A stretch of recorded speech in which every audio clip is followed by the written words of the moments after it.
what do we need to do to clean up our past so that we accept who we are and what we're doing on planet Earth? The tool is forgiveness. All right. As I said, our minds create these complaints, these grievance stories, and we need to learn how to release them, There's this beautiful quote by Suzuki Roshi. He says, you're perfect and there's room for improvement. So for me, the perfect part of you is whatever part of you can watch your thoughts. And the part that could use some improvement is your ego, essentially, your thoughts. And we're going to show you how you can do that now. All right. Your mind creates grievance stories. It goes through various traumas when you're a child, and it creates grievance stories, and those show up as woulda, coulda, shoulda, didn't. So, for example, it would be, oh, I'd be happy now if my parents didn't get divorced, or oh, I'd be happy now if I didn't become a lawyer, or oh, I'd be happy now if I won the lottery. These things didn't happen, right? If you came home and saw your child on the couch trying to shove a square peg into a round hole, you'd say, stop it. It's not going to work. And this is what your mind does all day long, right? Woulda, coulda, shoulda, didn't. Eckhart Tolle says, you either accept your life or change it. Any other position is insane. It's a new definition of insanity. If you complain about something you can't change, that's insane, right? So the tool is forgiveness, and we need a new definition to help us here.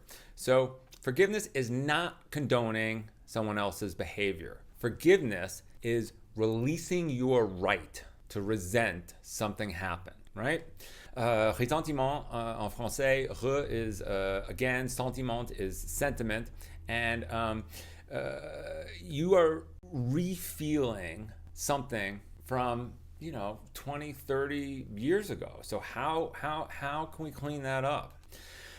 There's whatever happened in the past, whatever traumatic thing happened, and then there's your story about it. And the problem is that we create these grievance stories, and they contain judgments. When we say, oh yeah, there was a car accident, or my parents got divorced, or this terrible thing happened in college, you're conveying this should not have happened, right? And what that is a resentment, your mind's desire to want a different past. Again, try to shove a square peg into a round hole. Here's another one. Just raise your hands like this. I can see you, so actually do it, please. On a count of 3, I'd like you to clap last Thursday. 1, 2, clap last Thursday. Clap last month. Clap last year.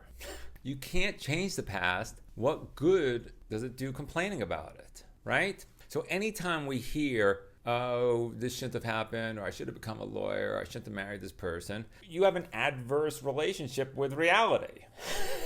Reality is that you are a lawyer. You did marry this person, So stop creating these resentments, because they're just like poking yourself in the eye and waiting for someone else to go blind. Or they're as absurd as drinking poison and waiting for someone else to get sick. You need to accept essentially every moment of your life. And that's what I call walking through the fire,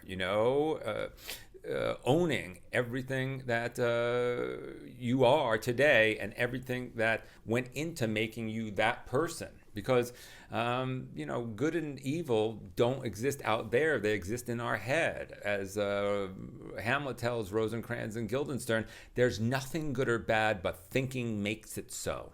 Right? And Nietzsche says, there's no such thing as a moral phenomenon. There are only moral interpretation of phenomena. But, musicians always say it better than everyone else. Miles Davis said, it is what it is, right? So, when I sat with His Holiness the Dalai Lama in Seattle, someone asked him, who's your greatest teacher? So he's the leading spokesperson for Buddhism in the West. So you think he would say, well, the Buddha's my greatest teacher.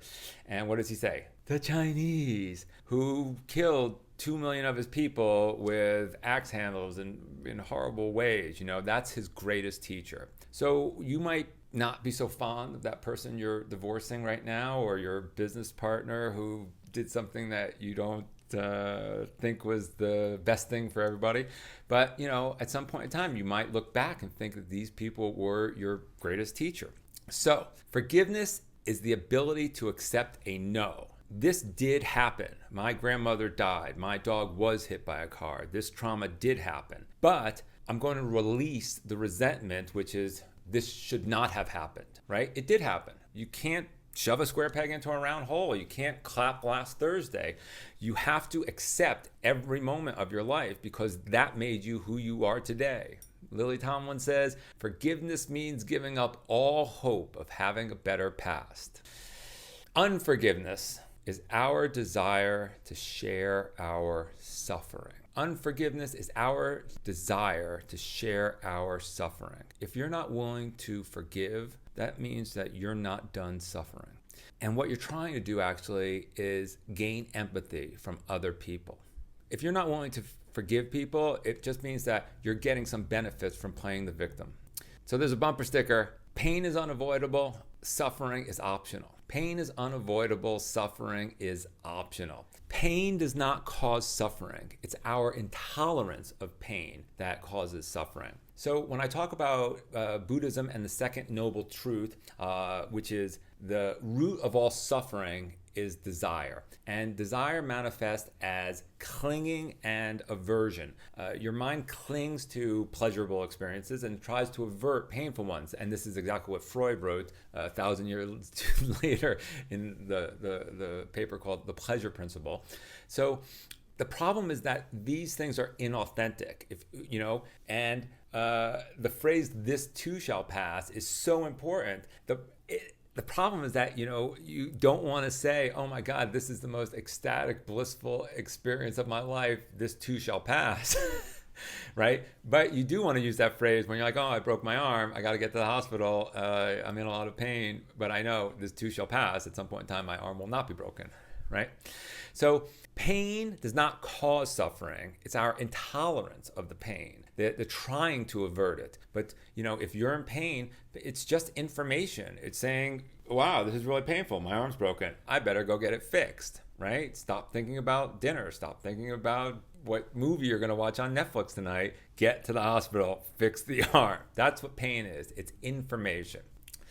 So there's one thing we're so bad at in our culture, and that's grief. We have a very narrow bandwidth for acceptable emotions in our culture. We actually, I would argue, don't like angry women and we don't like sad men, right?